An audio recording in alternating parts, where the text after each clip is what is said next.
नमस्कार मैत्रिणींनो, मी मंजुषाच किचनमध्ये तुमचं स्वागत करत आहे। तर आज आपण बनवणार आहोत अनारसे। त्या अगोदर प्लीज चॅनलला सबस्क्राइब करा आणि लाईक आणि शेअर करा। So let's go. मी इथे एक सारख्या वाट्या घेतलेल्या आहेत। ह्या एक वाटी मी इथे तांदूळ घेतले आहे। जास्त भारी तांदूळ घ्यायचं नसेल तर आपण रेशनचे तांदूळ सुद्धा घेऊ शकता। मी इथे रेशनचे तांदूळ घेतले आहे एक वाटी, आणि तेवढीच वाटी भरून मी इथे पिठी साखर घेतली आहे। एक सारखं माप आहे हे। आता आपण इथे तांदूळ भिजत घालणार आहोत। आता आपल्याला ह्या तांदूळामध्ये भिजत ठेवायचे आहे। हे तांदूळ 24 तास भिजत ठेवायचे आहे। म्हणजे जर आज आपण सकाळी 11 वाजता भिजत घातले तर दुसऱ्या दिवशी सकाळी 11 वाजेपर्यंत त्यांना भिजवायचं आहे आपल्याला। बघा, आपले तांदूळ इथे छान भिजलेले आहेत।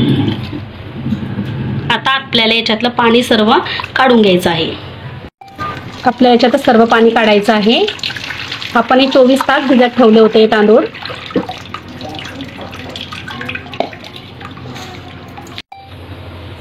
हे आपल्याला तांदूळ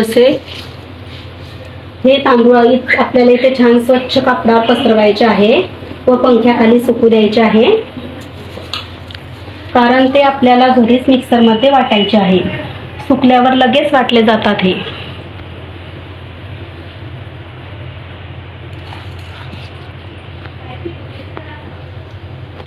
हे तांदूळ आपण ताटात पण सुकवू शकता, पण कापडावर लगेच सुकतात म्हणून आपण कापडावर टाकले आहेत। छान आपले सुकलेले आहेत तांदूळ। आता आपण याला मिक्सर मध्ये बारीक करून घेऊ।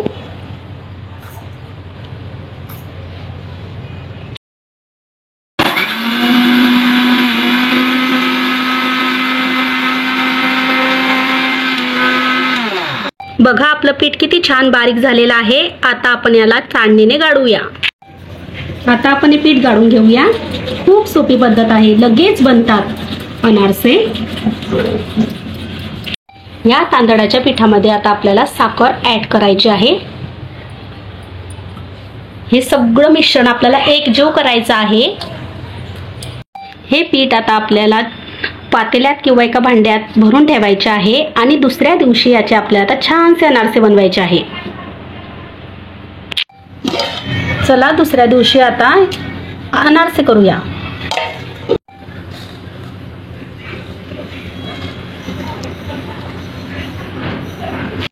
हे बघा, आपल्याला आता ह्या पिठाचा एक गोळा तयार करून घ्यायचा आहे, आणि हे जर असं कोरडं असेल तर त्याच्यात थोडं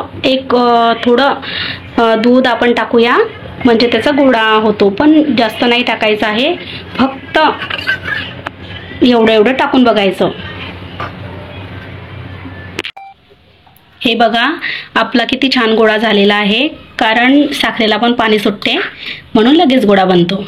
हे बघा असे। आता आपल्याला इथे खसखस मध्ये याला एका साइडने असं करायचं आहे, लावायची आहे, आणि मग आपण हे तळूया। आपलं तूप इथे छान तापलेलं आहे। आता आपण छान तळूया।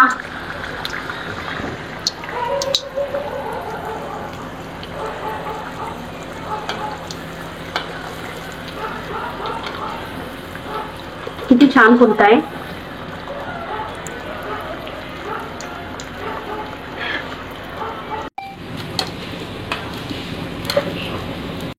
हे बघा, किती छान फुललेले आहेत आपले अनारसे। तुम्ही पण नक्कीच करून बघा। Thanks for watching my video. Thank you.